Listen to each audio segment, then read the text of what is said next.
You're listening to the Chandler Burton Podcast. Turn it up to 11 and rip the knob off. This is Chandler Burton.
Sweet. Well, guys, welcome back to the Chandler Burton Podcast. I am your host, Chandler Burton, and today, super sick guests on the show. We have Jacob Gordon from Left to Suffer, the guitar player. How you doing, bro? I'm doing great, man. How are you doing, homie? Dude, I am so good. I was telling you before, I think you were such a vibe already, dude. So I appreciate you coming on and having a chat with me, dude. I really appreciate it. Of course, man. Like I said, I appreciate you taking the time to have me and, wanting to do this thing. It's always fun getting to connect with people that care. If someone wants to hear something about the band, I'm always down to talk to them. I love that. It's cool.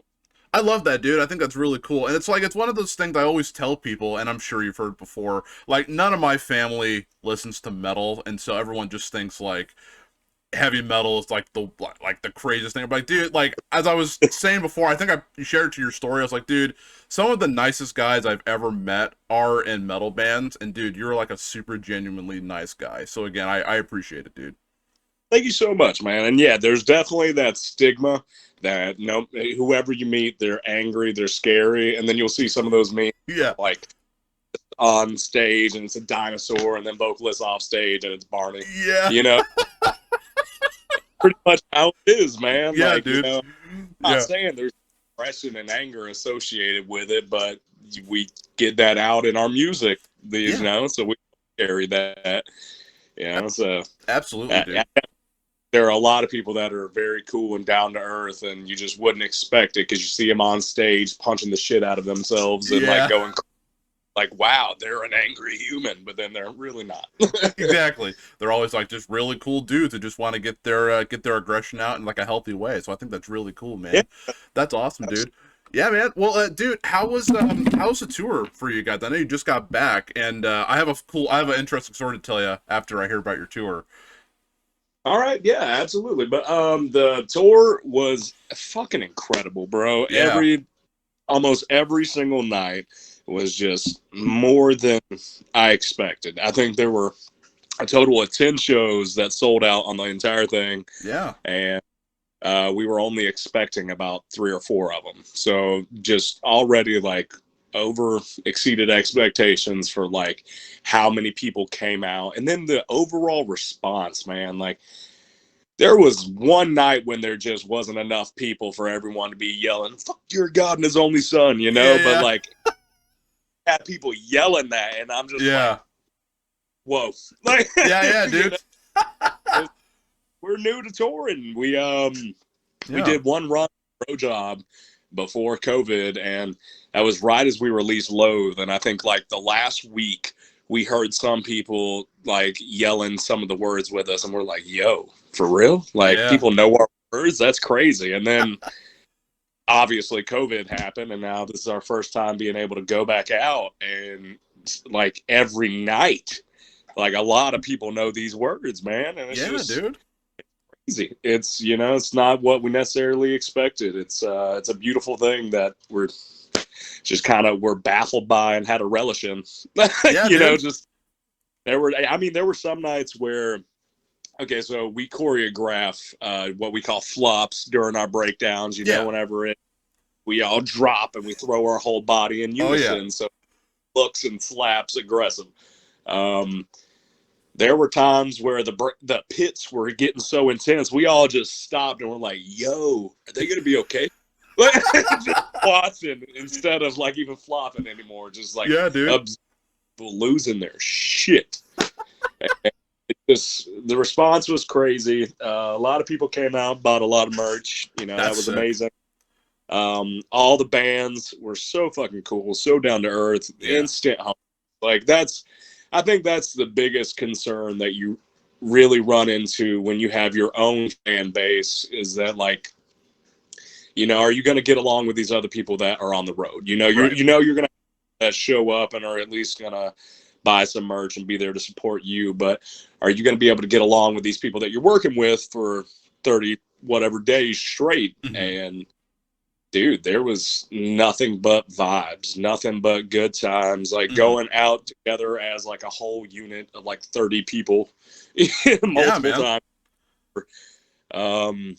The guys in Mouth for War, the guys in Boundaries, all the guys in Body Snatcher, I mean, all just super genuine, down to earth people, fun as fuck. We're all kind of dorky. I love that, dude. Yeah. Just our own weirdos doing this thing. So it was just great to be able to bro out and hang out with a bunch of people that are in the same mindset, you know? Yeah, man. It was everything about it. I loved everything about it. Glad to be home, of course. You know? Yeah. I miss kitties. I miss my girlfriend. I miss my own bed. Yeah. And I have to wake up to someone snoring in your ear at 4 a.m. Yeah. But that's awesome. It was great. I couldn't have asked for more out of that tour. That's absolutely. That is so sick, dude. That's awesome, man. I wasn't able to go because I had a back injury, so I've not been able to go to shows for a while. But dude, I got to tell you. So I told my friend I would share this story. So, okay. So I don't know if you saw it. So here's what happened. So my friend Kyle, my best friend in the entire world, he's super stoked to watch. He's one of my friends I was telling you about. He's a huge fan, and so he was at the Salt Lake, I think it was the loading dock. I think that's what it was. I could be wrong, but it was in Salt Lake. And okay, so we wanted me to tell you the story so bad. So I don't know what band was playing, but he was like one of the only people like in the pit going hard for like all the bands. And I don't know what, again, I don't remember what band it was, but like I guess there was a miscommunication and these guys just threw him down to the ground and kind of like jumped him for no reason. Did you see that by chance? Do you remember that in Salt Lake? I was busy being outside. Yeah. So I was pretty busy doing that for the majority of the night. We were like, we're in the area of legal pot. We're just taking me and people just chilling outside for like 6 days. But yeah, dude, he just got thrown down, dude. I noticed that something was going down. I was outside smoking. And we heard a bunch of like yelling and stuff like that. And we walked over to see what was going on. Yeah, that was my friend. Bloodied up. And that was him. Yeah. Around him. And like then like the people that were at the venue were like separating it. And our tour manager was like, well, like, let's just move on. Yeah. Like that's what I came into it. I was like, what happened? He's really bloody. Like, why are we just moving on? What? So yeah, dude, that was him. That was my friend Kyle. Bro, that is absolutely insane. Yeah, I have so little actual insight to that event or to that event. Yeah, it was crazy. I'll have to send you some pictures of him. Yeah, that was him. That he was pretty beat up, and again, he said it was like no hard feelings. He had a great time. He loved the show, but I was like, dude, I was like scared that happened because he called me and he had to go to the hospital and get like stitches and stuff. I'm like, dude, are you okay? He's like, no, I had a great time. I was like, well, at least you have fun, man. Well, okay, so I know now apparently with the whole like that side of the country, what's very so.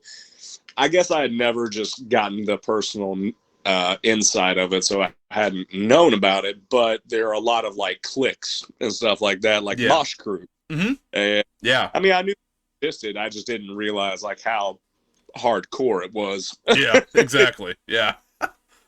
We actually had one show. It was in Chicago, and Taylor's doing his pretty usual thing. You know, if people aren't moving, his first go-to is being like, you're acting like a bunch of pussies. I'll come down there and move you my fucking self. Don't you fucking try me. You know, and it's like, it's just theatric, you know? He's just trying to, like, build the hype and be like, oh, yeah, we better move for this motherfucker. But some people got actually offended by it, and they decided to, like, while he was, like, alone, try to, like, say some words to him. And they weren't, like, physically aggressive, but, like, they were definitely alluding to the fact of, like, oh, like, watch yourself, man. You don't want to be messing with us. Mm-hmm. And it's just, and I was like, really? Over being called a pussy? Like, yeah. Like, I mean, I know it's offensive, but it's also not that big of a deal. No, yeah. It's not that huge deal. Yeah, you're there to have fun and, you know, move and have a good time, get your emotions out, dude. Yeah. In a literal way, like, you know, I mean, in a way that he was actually trying to besmirch someone's character, actually trying to sit there and hurt someone or anything like that. He was just talking shit in the moment, as he does, as how he is as a performer. Yeah. So that's awesome, that's my first hand into that, and I was like, okay, so that's how people are sometimes. So maybe don't do that next time, Taylor, and don't walk anywhere alone. Yeah, exactly. You know, like, we never ran into another thing like that any other night. It was just that one isolated incident. But from what I heard is that there was a mosh crew there, and that's who ended up hitting your boy. Yeah. From what, I don't know which crew that was, or what they had going on, or if they was, like you said, the miscommunication of thinking there was some beef or something when he was just trying to, like, get the pit going. I don't know. Yeah. I was so foreign to it. I was just outside getting blown. No, you're good. You're good, man. That's exactly what he told me. He just said it was like he was trying to get people going in the pit, because I guess he said just wasn't really going, and, you know, he's very active at those types of shows, so I think he literally was just trying to, like, you know, get people to move and have a good time, and I guess I took that as a miscommunication. They just threw him down. I was like, holy cow, dude, that's crazy. So wild, because you see all different types of mosh, like, cliques and stuff like that. Like, we had our circle pit ever during this tour. We had never seen a circle pit to our music, or even people try to do it, and we didn't ask for it. Literally, someone in the crowd just screamed, "Circle pit, motherfucker!" All right, fuck yeah, this one's called bargaining or whatever. And he was like, "Circle pit!" And then they started doing it. I was like, I don't know who he is, but I like that guy. But you know, it's just funny because I feel like some places are super into being like, all right, I'm gonna beat the fuck out of you, but then we're gonna hug it. Some people are just like, bro, don't, like, touch me unless I know you. Yeah. You know? It's just, it's hard to know how everybody does a similar thing, but differently, what their own boundaries are. And especially when you get clicked up like that, it's very easy, I think, to just be gung-ho about, like, oh, they're doing it different, so they're the opposition. Yeah. I'm sorry that happened to your homie. I think the whole thing is bullshit, but it definitely, it's actually funny that you mentioned that it was kind of like a dull night for, like, the crowd response at that time, because it was. And I remember literally coming out of the bathroom during Mouth for War set and looking and seeing, like, one person moving, and I'm like, yo, Mouth for War is the shit, and they sound really good right now. Like, this isn't them being sloppy, this isn't them not performing. Like, they're doing it. Like, why aren't y'all moving? So I was like, screw this, I'm gonna throw some wild ass hands for the first time on tour in the pit. I was like, I'm just gonna make my way across the pit, and whoever gets hit, they're in my way, whatever. And I one wild, like, swing step and immediately slipped in water and had to, like, catch myself, like, laugh at myself, tuck my head, walk across the crowd to go get my gear, and I was just, like, sat over there by, like, you know, a goofy ass motherfucker. What did I even do? Dude, that's too good, man. Traction if you're going to be in the pit. Don't wear busted ass old shoes. Oh, it's hilarious, dude. Oh, it's awesome, man. But yeah, I had to tell my friend. I had to tell you that story. My friend's like, "You've got to mention it to him." I was like, "I will. I promise, dude." I think that is so wild that's your homie. Like it's all of a world type thing. I know. It's just wild. Yeah, he loves. I mean, he loves you guys. He loves all the bands on there. So he was trying to have a good time, and then that happened, and I was like, "Oh, dude, I'm sorry," but he still had fun. So I was like, "That's good, man. I'm glad you had a good time. That's what it's all about." So right, you know, let it absolutely ruin it, or be like, "Man, fuck everybody, fuck everything." Yeah, exactly, dude, for sure, man. I might have been a little more salty than that. I don't know. No. Man, I was just have a good time. What the fuck? That's hilarious, dude. Oh, what? Yeah. That's hilarious, man. Well, cool, dude. Well, let's go ahead and we'll kind of jump into how we kind of got, I guess, communicating. I have to say, I really appreciate you commenting on all my videos. I think that's how we kind of started. I think you commented on my my depression one, which that's my favorite song from you guys, so I can relate to that big time. And then I did DNR, and then you shared it to your page, and then you started following me. I was like, dude, this is like the greatest day of my life. Dude, of course, man. Like just with the interview thing, when I said earlier, bro, if people have the care, then I've got to give them some time back. Man. I'll give a fuck about the things that we do. It doesn't matter if someone doesn't give a fuck, So right. Like take the time to do reaction videos and give it your honest opinion, and actually sit there and analyze it and listen to it, and not just be like, okay, well, that was that. All right. Next time.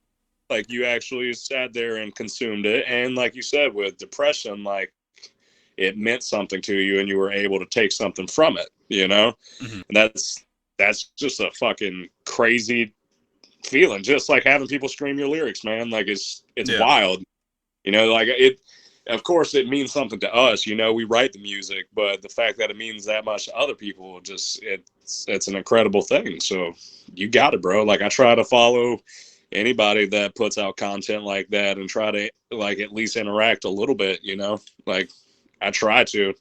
But you're also the fucking homie, bro. Like, I dig your vibes, man. I dig the way you go about things and the energy you bring. So thanks, man. I appreciate that, dude. Yeah, my friend Kyle, the one actually that was in the pit, he sent me, he's like, dude, I think you'd really like this song. And I was like, okay. And that's when we did the depression song. And dude, that song rips so hard. I listen to it all the time when I go like running and like walking stuff. And yeah, dude, I always try to like, take, what you guys say or any band that I listen to, kind of like, bring something positive to the table. Because I'm a huge advocate for like mental health, and whatever I can do to help people, whether it's music or just talking and stuff, I think it's a really good thing. And so I try to I think that's what I try to do with my channel is I'll listen to the music, obviously have a good time because the music rips, and then try to do a little something a little motivational for people to like hopefully leave with them so they can try to improve upon themselves. That's kind of what I like to do. That's what I've been trying to do, at least when I started my YouTube channel. I respect that so much, man. Like, I Thanks, really dude. do. I think that we need more shit like that in general, just because, I've struggled with mental health my whole fucking life, Sure. It's like, I think that most musicians do, I feel like most people that are kind of like alternative and listen to these kind of things go at least through some point in time where they really struggle with shit. So just to have anyone out there telling them like, hey, like, it's, you're not the only one that feels like shit sometimes. Like, Mm-hmm. it's understandable. Like, it is human, but you gotta like also work through it. But it's possible to work through it. Like, you can get it, you can do it. Like, I think that shit is so fucking important, man. So I appreciate the fuck out of it, and I appreciate the, what you do. Oh, thanks, man. I appreciate that, dude. I really do. That means a lot, especially coming from the guy who makes the music. I think that really does, it means a lot, man. Because, dude, seriously, like, I knew about you guys for a while, but then my friend Kyle's like, he's like, dude, you really gotta check these guys out. You really like them. And after that song, I just went down the rabbit hole and just like listening to everything. Dude, I'm one of those outcasts where I have Apple Music, but I have like a playlist of all your guys' stuff. on my phone, and I just sometimes just play through it all. Again, dude, I was so stoked for DNR when that dropped. That was like one of my most anticipated. And I have questions about that. We'll talk about that near the end, but I freaking love everything you guys do. I think what you stand for, I think what you guys talk about, I think it's just so sick. And you guys are all like so nice and so cool. So again, I just think that's awesome, man. It's really cool. Cheer the fuck out of that, man, for real, bro. Like, yeah, the fact that you appreciate us that much, like, it means a lot. Yeah, dude, absolutely, man. And I was gonna ask, are you guys aren't signed, are you? Are you guys signed, or are you guys just independent? No, we're independent. So Cool. I think technically the way On Death was released, it was released technically in association with Artist Owned. Okay. Artist Owned is an independent thing, excuse me, owned by our manager, Jeff Menig. He owns that, and it basically is just artists keeping all their own masters, and doing their own thing. He doesn't have a lot that he really does with the company much anymore, but he helped us put out the EP, and he helped put a lot of money into it to help fund it. So that was, his ability to be attached to it as well. Cool, man. But everything is completely independent. I mean, even with Jeff, we pay him. He's a part of Beacon Management, him and Tuck both. Oh, cool. But, pay fees specifically to Tuck and specifically to Jeff for management rather than, like, being with Beacon. Like, we're directly with them, and they just happen to own Beacon Management. Oh, gotcha. Okay. I was always curious about that. I was like, I don't think these guys are signed, but you guys are doing pretty good. I mean, you guys are, pretty well known, I would say. When I mentioned you guys' band, to some of my other friends, like, oh yeah, I know who they are. I'm like, that's pretty sick, dude. Like, you guys had some good listeners on Spotify, and like, yeah, people are starting to recognize you, dude. And I think that's fantastic. Absolutely. I mean, I think a huge part of that has been Jeff. When we actually approached him way back in the day, we were like a 5-piece different band that was actually called Lost at Last. And we only had a rough version of Burton, and Jeff was like, I dig this, but like, this is what you're doing right. Everything else kind of sucks. Yeah. Yeah. Maybe you're right. And so we ended up writing Just For Now, and he's like, yeah, like, now you get it. Now you're doing the right thing. But this shit doesn't sound like a band called Lost at Last. And, maybe have you considered changing your name? And we thought about it, and we're like, yeah, like, it was a hard to market name because there were already bands called Lost at Last. But the band Left Supper, no one had ever picked that somehow. I don't know how. It like cool sounds name. Like such a common, like, easy name to pick out. Like, you could just random deathcore generator, Left to Supper. That's it. Like, it sounds. No one in any country ever once on Spotify, Apple Music, Instagram, Twitter. No one. Like, it was the most accessible thing ever. We're like, okay, that's it. And that alone helped us be a little bit more marketable in and of itself. But Jeff's, like, he is the marketing director for the Masquerade in Atlanta. So his insight of how to campaign ads to people specifically is just crazy, man. Like, we made one specific ad that was like of a breakdown over a meme of like Michael Jordan or something like that, but then like did it during the play or like the Final Four or whatever during the NBA season, and like entered it specifically to people that like Michael Jordan and also like deathcore, but also were like active in like looking at shows. Like, it was such a specific niche thing that like you hit the people that it's like, oh, no one's gonna like this, but the people that do like that, like, that's the only people that's seeing it, and it it's really worked, that kind of marketing. And especially with how we decided to play shows and not just like overflood the market with our own presence. We didn't play a headliner until this year, that we had never done a headliner. And then when we did one, we sold it out. That's just, it was part of the tactic. You build the fan base around your area well, you're all, because you're kind of be locally known regardless, Right. you know, because where people are going to kind of know about you. So if you build that demand, that know about you in the areas around you, and kind of funnel their interest in, people will come 2 hours up north or from out east or whatever to see a band that's worth it. Yeah, you know, absolutely, dude. So, that was another tactic by Jeff. He was like, he called it like the funnel method or something like that. Yeah. I mean, he's a mastermind, man. We call him the devil. That's like, awesome, dude. Got something going on. He was like, maybe. That's sick, dude. That's awesome. That's actually like my first big question, because I have a few questions I was going to ask you, is like, you know, kind of where kind of you got the name, and kind of like if there was any meaning behind the name. Like, is it kind of just like, I know that you said personally that you struggle with kind of some mental health stuff, kind of like I do. Is Left to Suffer kind of like kind of tying into that? Or because I know a lot of your songs are super like personable, and I think, you know, I don't know if it kind of ties in with that. Necessarily that it does, but it does in a way. Yeah. You know, but like, that's exactly where, like Jeff had said, you know, like, ponder and reflect on what your music really feels like. What does it sound like? What is a band that makes music like that? What would they be called? Mm-hmm. And we had already had Burton written and recorded, and we had just finished Just for Now. So both songs that are like really aggressive about people like doing you dirty and like putting your trust in somebody, and then like still being just shown shit, you know? Yeah. Like, even though they're very different aspects of it, that's like kind of what they're about, you know? Mm-hmm.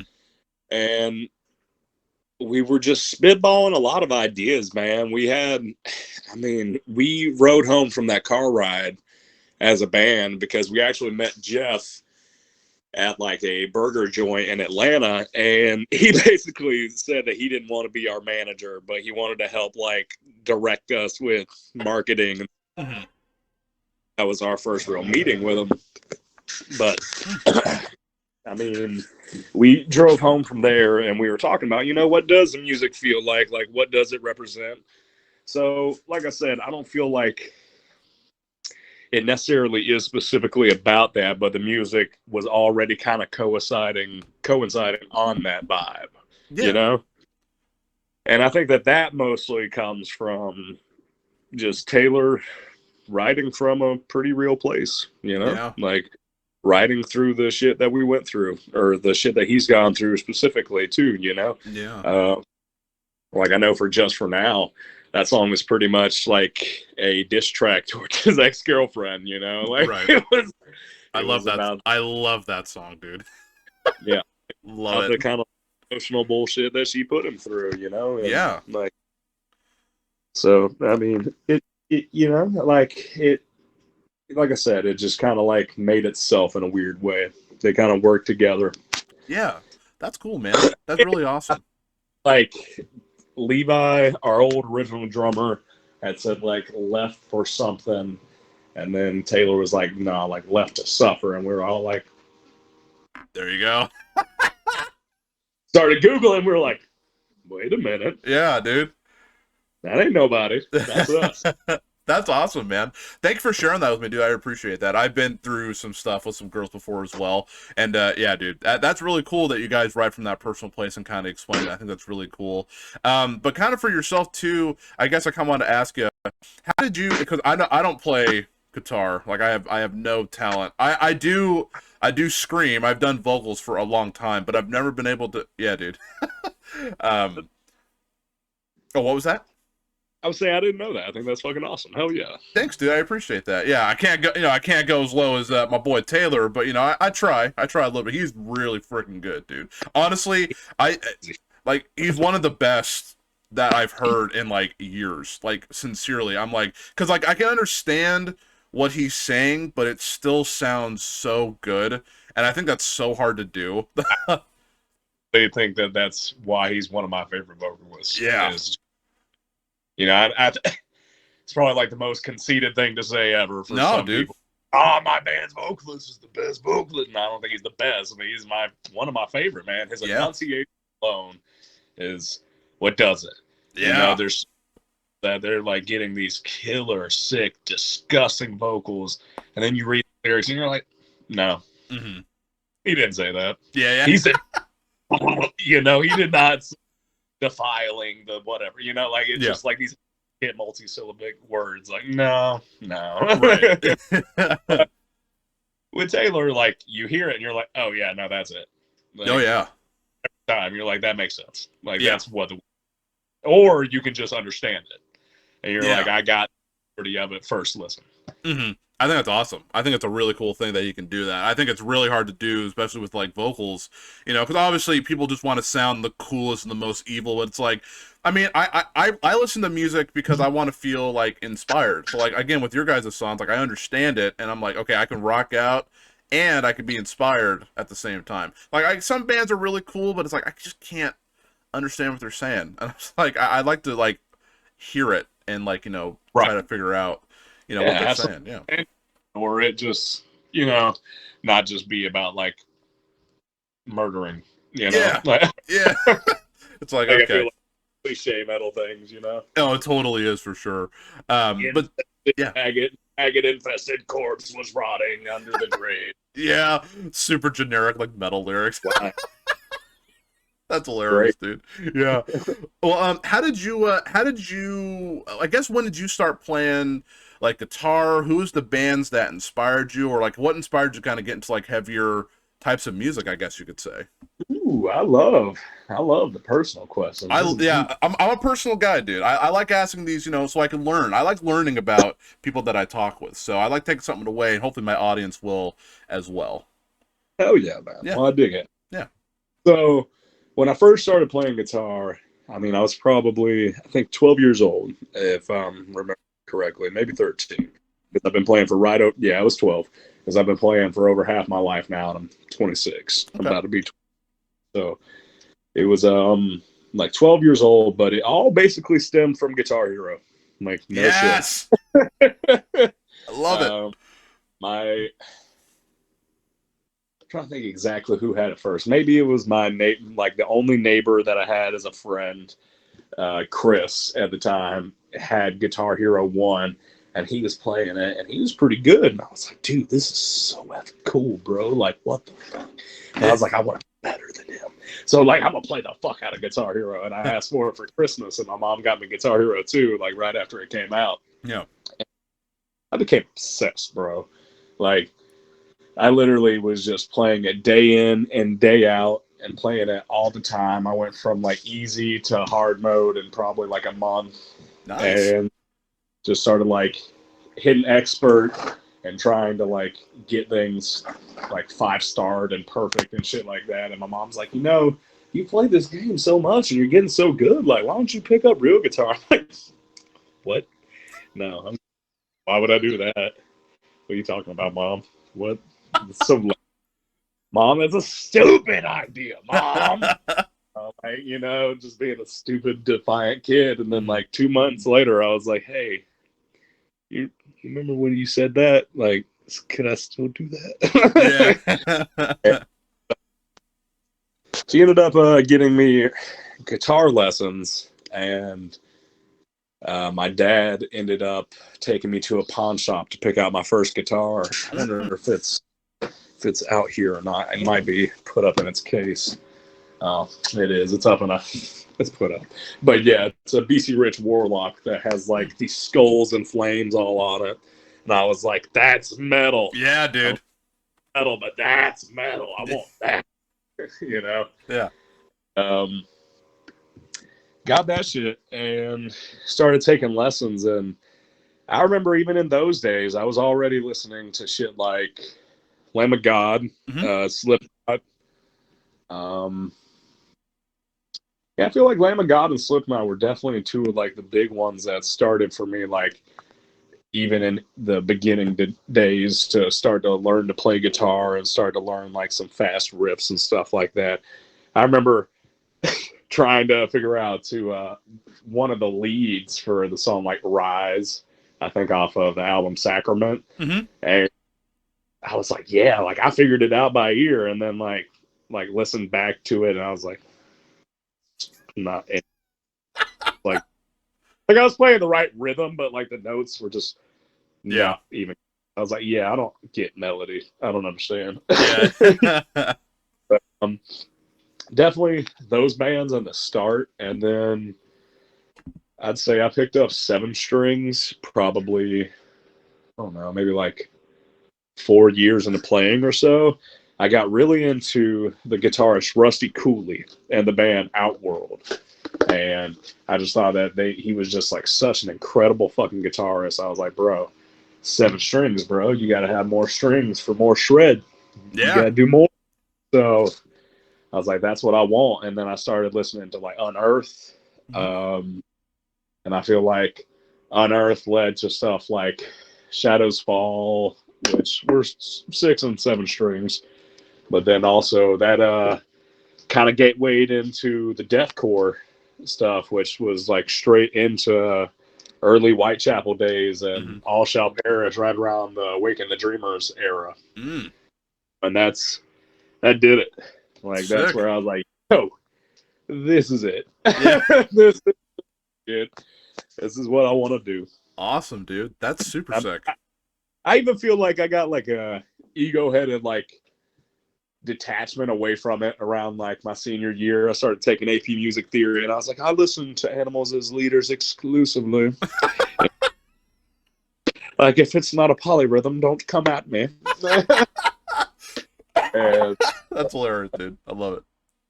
But yeah, dude, like whenever it like came time to like actually writing heavy shit, it was always really influenced by bands like that, like All Shall Perish. Sick. And Whitechapel in their OG days, man. The whole This Is Exile album. Oh, I love that album, bro. I would listen to that shit before high school, like every day. Yeah, man. So let me ask you this then. So I know I love This Is Exile. Have you listened to their newest album, Kin by Whitechapel? Have you listened to it? Are you a fan? If you have, I have actually not listened to all of their newer stuff. Okay, I was curious.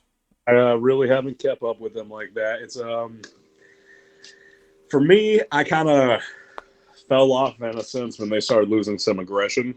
Sure. And like in their bounciness of their riffs, like, because they're still aggressive by all means. I just feel like they're not quite as bouncy as they used to be, and that was always my shit, man. Like I feel like stuck in that, and I feel like there's a lot of talent and a lot of dope shit that comes with their new stuff. Sorry, my girlfriend's playing with our kitty. That's okay. Like flip up his own butt and attack her. Bitch, I gotta pet him.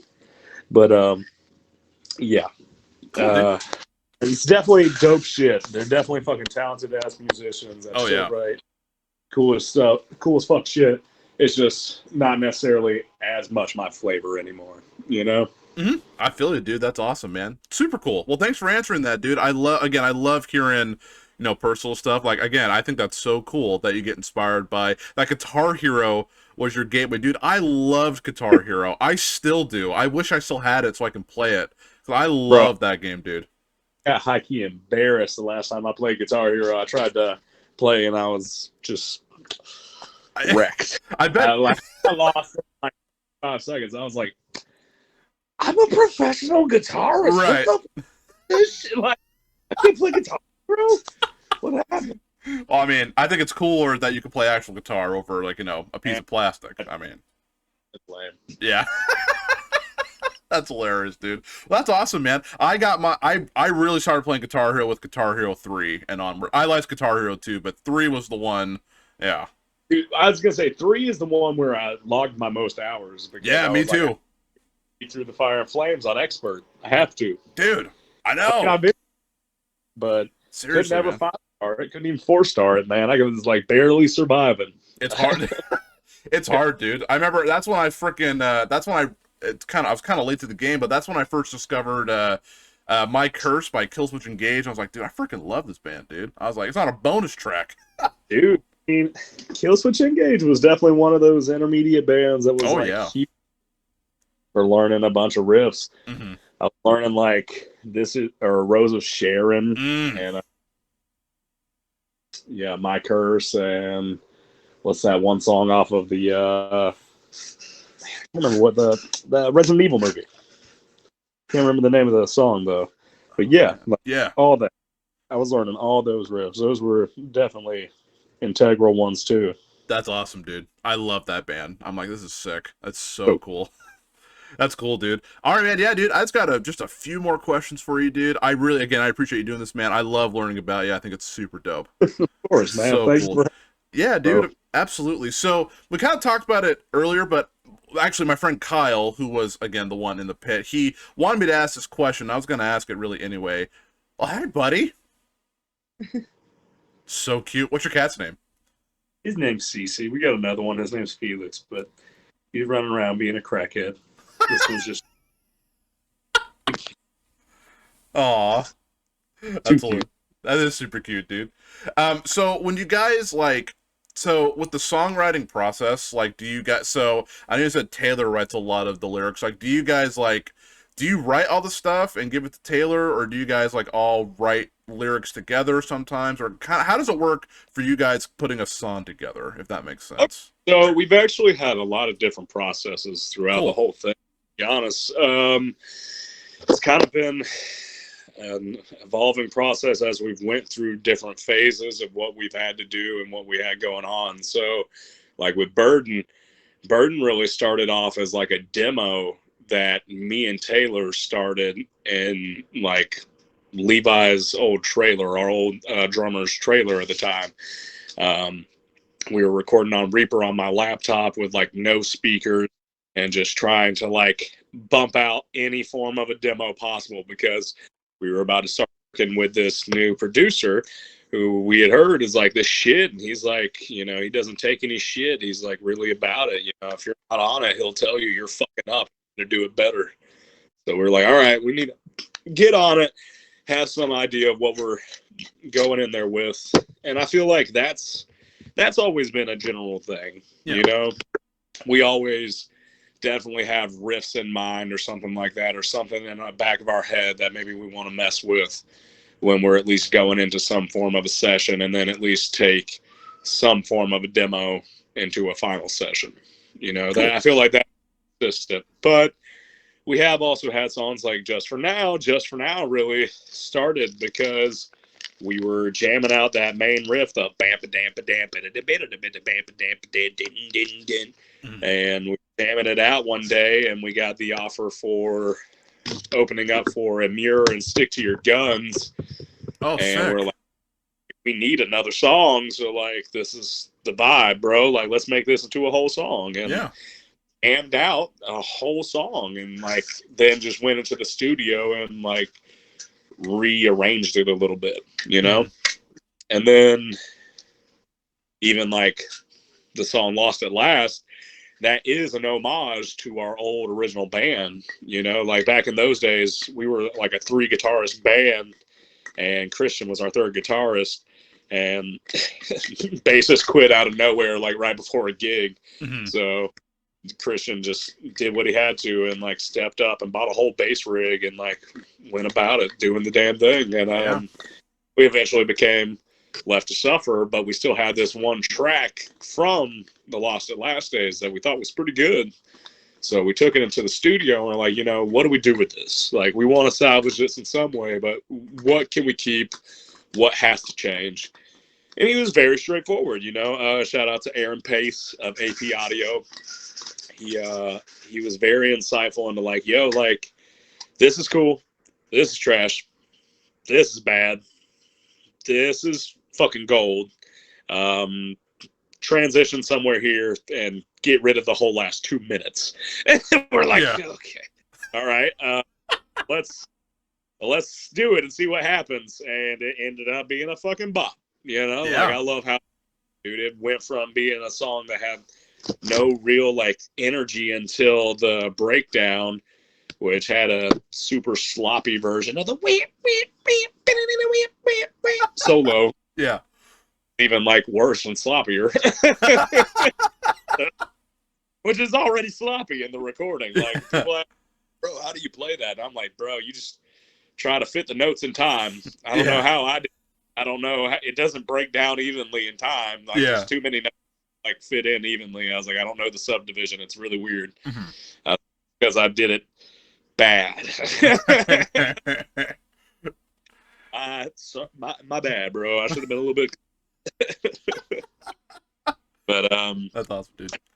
and multiple processes throughout the whole thing. Yeah. When on Death, we actually recorded all of that in house and then sent it off to Josh Travis. And then Josh Travis did a bunch of post editing. He actually added, I think he recorded live bass on the song Event. Oh, okay. Christian's bass at the time was having a lot of like issues. He didn't have his ding wall yet. So we are like, fuck it. Like, we're just gonna do MIDI. And he was kind enough to go ahead and help out and do that. Mm-hmm. And made that slap even fucking harder, you know? Heck yeah, dude. Shout out to fucking Josh Travis. He's absolute shit. His insight has also been very cool, you know, like he's added a lot of like post-production noises and like things to it that just really bring it to life, and stuff that I feel like really comes out in the live context too. Like, it's like there's so much going on in the mix that if you're not listening through something with like a real high fidelity sound, it's kind of easy to miss some of it. But then when you like hear it live, there's so much like taken out, and then there's only certain things added. So yeah, I feel like I hear them in a completely different context. It's super fucking cool. Yeah. Like during Anger, one part that's like, I don't know, it sounds like a tire being scrubbed. And like that's the best I can like. Yeah. Like it sounds weird, bro. Yeah. Like it sounds like using a tire as a scratch board for a DJ thing. I think it sounds cool though, man. I love that song too. I think it's super sick. That's one of my other favorite songs from you guys. That's cool, dude. It's cool that you guys have like different processes for doing all that. Do you do you guys write does Taylor write all the lyrics, or do you guys all kind of give ideas, or how does the lyrics part come to be? Lyrically, it's pretty much all Taylor for the most part. Aaron Pace helped write a few lyrics for Burton, helped write a few lyrics for Lost at Last. Yeah. And I feel like he helped write lyrics for our song Blissful Death too. But I think those three, he helped a little bit on the lyrics for those. I know Taylor's roommate Chris, Christopher Davis of the band Faust. He's the guitarist in Faust.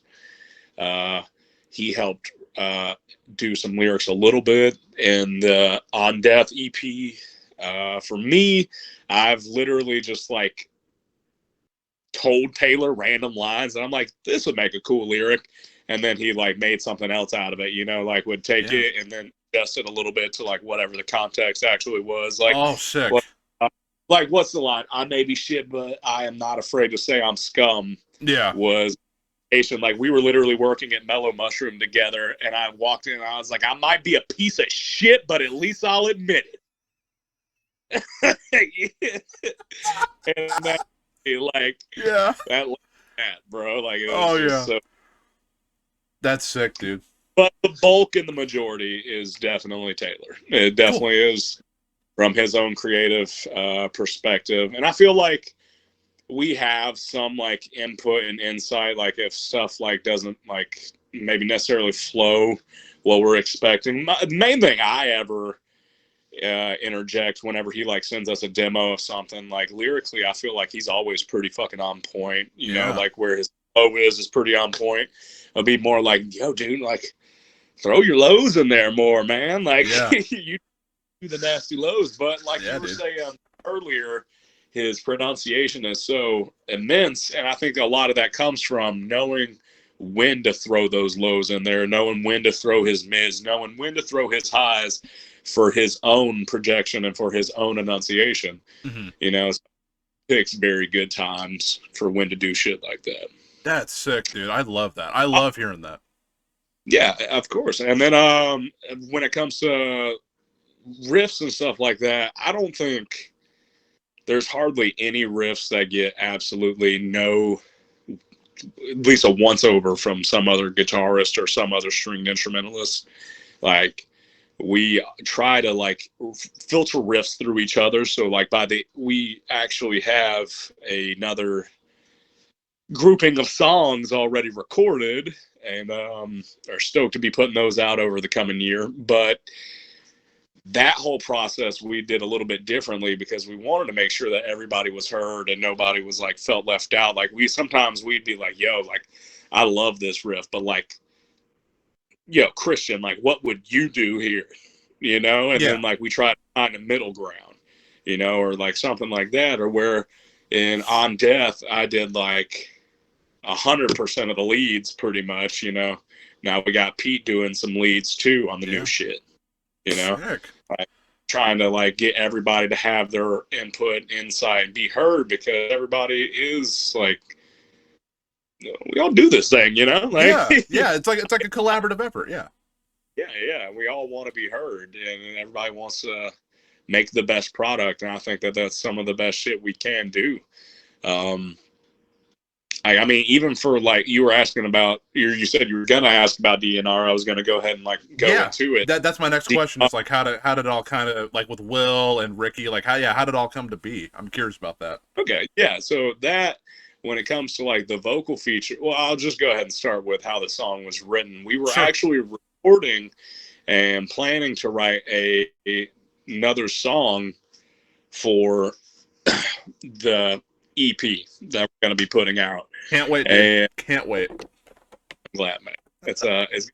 I think it's a lot more like whoa moments than so I think it's going to be cool. I think it's going to be dope. But we were recording for that, and we had one song that had literally gotten shelved from On Death, and we're like, all right, let's bring it back. We reworked it. We're like, all right, this is even more sick, you know, like we like this even more. And then we're like, but what if we did better? We just decided to write a whole new song right then and there on the spot. And we just passed the guitar back and forth a bunch of times. And that's literally pretty much how everything came to be. That first riff was, like we said, we wanted it to start high energy, bouncy, and fast. And I was like, all right, I got a bouncy riff I've kind of been fucking around with at the house. And it ended up being adapted into that first riff. And then going straight into like the chorus, which Christian came out with. We handed him the guitar and he just started playing that. I was like, what the fuck was that, Christian? Like, where did that come from, bro? Yeah. He was like, I was like, I don't even know if I can do that. Hold up. Like, like I heard this shit. Like, hold up now. Wait a minute. And his actual original bends were even higher and even more exaggerated. So I'm like, yeah, we got to calm that down a little bit, because that's like I'm going to break a string every night. So we ended up just chilling it out just a little bit with the bends, and then that became that. And we're like, all right, Pete, it's going to drop the ass. So drop your ass on it. Yeah. And then he came out with that riff, and we pretty much just took turns passing it back and forth. He took the next riff after that, and Christian took the next thing, and then I got the little like lead up into the final breakdown, you know, with like the big chords and the ambience. And that was something very different, because I don't feel like we've had a moment like that in our music really, where like we have a lot of parts where everything will kind of drop out and it's just like one lead going, but that was like the rhythms basically drop out and there's like 4 leads going, and it's just like a wall of like warbling like sound. So it was interesting to try and write something like that. Yeah. And then that breakdown, Christian started playing something, and I was like, God, bro, what? Like literally, what the fuck was that? And I was like, bro, this is the best I can figure it out. Yeah, that's close enough. And that's what ended up being on the record. Sick, like on the when it comes to Ricky Hoover and Will, I mean, that was largely, if not entirely, basically through Taylor. Yeah. You know, it was a personal relationship with talking to Ricky and showing him that we had that track and we were like already wanting him on it and shit like that. He had just hadn't gotten the time or the ability to go ahead and do a feature. Mm-hmm. And then we went on that run with with Lorna Shore. And when we met Will, him and Taylor just really hit it off. We were all chill and all had good vibes, but it was just, you could tell when there's just like a bromance, yeah. Bromance, and it was dope. And so they were really texting each other a lot and shit like that. And Will was like, yeah, man, like, I really dig what y'all got going on. And Taylor's like, well, what do you think about this new song? And he's like, that's fucking sick. He's like, you want to be on? That's awesome, dude. Yeah. Will did it because he actually, genuinely enjoys it. And then we got Ricky on it last second too, before we were able to put it out. And we were super thankful because, with having all three of them on at the end, it's just dude, a wall of fuck you. Dude, I know it's funny. I know you shared my reaction with the whole, with me doing that tongue thing. Yeah. Blue, dude. Dying, bro. I literally cackled. It just totally blew because I legitimately think all three of them are some of the best at what they do. I don't know Will personally, but I knew like some of his other stuff, some of the bands that he did. Dude, he kind of just blew up overnight with To the Hellfire, and I was like, dude, and again with all three of the guys on the track, my mind was blown. I was like, dude, I gotta do a reaction right away when this drops, because I'm like, dude, I can't wait any longer. And it's seriously one of my most played songs like ever, dude. It's so good. That is fucking sick. Well, I'm glad you enjoy it like that, man. And absolutely, Will, when he was in Awaken the Cadaver, Mm-hmm. I think that was band. I hope I'm not fucking that up. No, you're good. He was already doing some fucking disgusting ass vocals. He was already doing sick ass shit. I just feel like he didn't have that platform for that notoriety. And Lorna Shore had already been building a name for so long that. Sorry, I just had someone trying to call me. I had to decline that. No, you're good.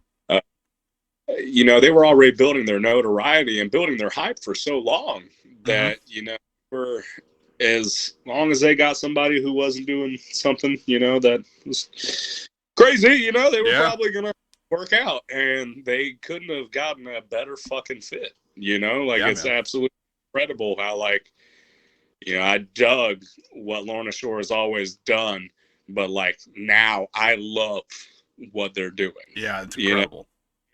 I think it is the unanimity. I don't know the word I'm looking for. Them coming, it's the collectiveness of all of them. It's as a group, and it's fucking great, man. And their performance, they're so fucking solid. They're so. Oh yeah, solid. Absolutely. Incredible, dude. That's awesome, man. Goddamn, they're all the homies. They're fucking sick as shit. I love to hear that, dude. That's awesome. Sweet, dude. Well, thank you for all that, man. I appreciate it. I have one more question for you, and I actually added this down before we started talking, because I was like, I don't really know, I kind of know what it is, because I talked to, I don't know if they're a pretty new band. They're called Spirit Breaker. I talked with Trey, the vocalist, and he's on there as well. I was wondering if you could tell me a little bit about, Feature X and kind of how that all works, and if you found really any success with that. Yeah, dude. So I personally haven't had a lot of clients through Featured X, but I have had a few, and it has been an overall pleasant experience. So the majority of how it works is you apply to be an artist, if from the artist side. If they want you on, they'll put you on at your rate for whatever you want to do, whatever skill you're offering, whatever price you offer it. And then you look at, if you're on the user side, you look up whoever you're wanting a feature from, and they have different options, different stuff, not just features for music, but also photography and shit like that, and acting, stuff like that. But you just excuse me, you look up someone's name, and then you will see their list of pricing and what they have. And when you hire them, you're hiring them for that price, but also for a PayPal processing fee and like a $20 fee. And I think there's also tax on it or something like that. Gotcha. So I think that's the one thing where maybe some people get a little bit mistaken about and were confused about, especially in the beginning days. They just didn't realize that, but it is a third-party business offering you something. So like going through all these third-party programs to get you paid, everybody's going to have to get a little bit of a payout, Sure. including featured acts and all that. And you just hire them and you describe what you want them to do, where you need it to be done, like as far as in a song or whatever. And then you can upload any type of file format, and you upload like the song, an MP3 out or whatever. Or like for me, one time someone asked me and hired me like, hey, we have this guitar profile of some tabs that we want you to record because we don't have a guitarist. And I was like, all right, well, I can't really do exactly what you want. I was like, but can I co-write on it? Mm-hmm. And like co-write, and like what we come with, or like what I come up with, like, we find a middle ground that you're accepting and willing of. And that's exactly what we did. I helped co-write the song a little bit, change some of the parts that were like in 5/4 just to make them like a 4/4 version of the same riff, so it kept it a little bit more simplistic and easy to consume to the ear, stuff like that. And then just ended up recording it. And then it opens up a dialogue between the person who is paying for the service and the person who is offering the service. And you upload your like raw files of stuff like that, like your demos and shit like that, and communicate. And then whenever you're ready to go ahead and like send the final product, they are supposed to pay first.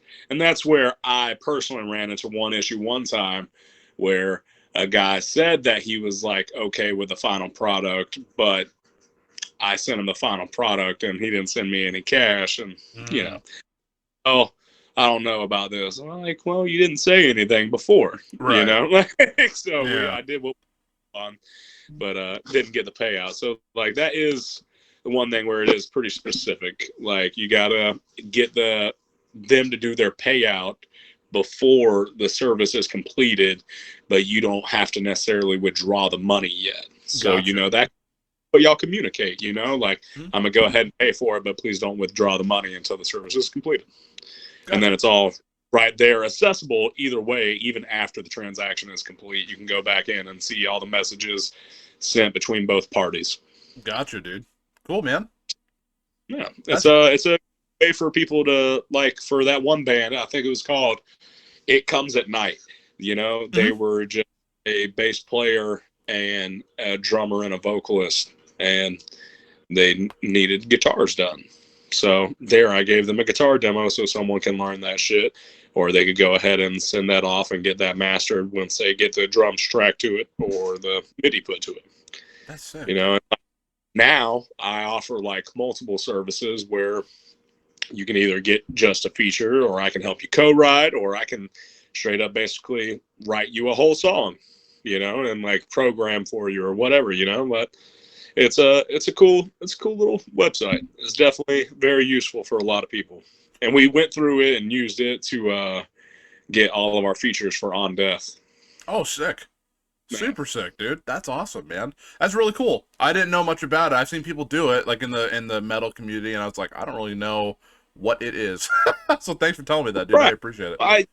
The biggest thing about it is, like, you can always send a message to anyone, sure. Yeah. But mean that they don't have their account on private. Right. They could have, they don't receive messages for someone that isn't a friend. Right. And they never check. And then you never get in communication with them. Whereas, like, you're going through this professional business platform to go ahead and let them know you're serious. You have the money. This is what you're inquiring about. Do it forward. Yeah, dude. That's awesome, man. Well, I appreciate that, dude. Well, dude, seriously, I just want to say, because those were all the questions that I had, dude. I legitimately want to say thank you again, because like you taking time, out of your day. You just got back from tour. you know, I really appreciate you taking time just to have a chat with me, dude. I really do appreciate your time, man. Seriously. And like I said, I appreciate you having me, and you taking your time as well, taking your energy just as much, man. Like, I appreciate you. Dude, you're so kind. Seriously, dude, you've been nothing but a vibe. I appreciate you, dude. We're all. I'm telling you, all my friends, my friend Kyle and Isaac. I need to mention him too. He's like your guys. He's like that is like his. You guys are his favorite band right now. My friend Isaac. He actually tried to call me. I forgot where he was at. And you guys were playing. You guys were playing Load. And he tried to FaceTime me, but I was doing a reaction video to another song. He's like, "Dude, Left the Suffer's playing. You gotta call me back." And I tried to call back, and I think your set was over. I was like, "Oh, dang it!" But dude, he is legitimately obsessed with you guys. He loves you guys. And again, they're both. All my friends are super stoked about this. So again, dude, I'm super happy for you and the band, man. I think you guys are really gonna blow up 2022, man. I can't wait for that new EP, dude. That's the goal. We're at least gonna try. Yeah, I'm excited, dude. Yeah, man. Well, dude, seriously, thank you again. Everybody listening, make sure you go check out Left to Suffer. I'll make sure to link everything in the description. And again, if you're listening on Spotify or Apple Podcasts, make sure you go check out Left to Suffer. They are wonderful. Jacob, much love to you, dude. Thank you again, homie. Thank you so much for having me, bro. Again. You got it, dude. Thank you again, man.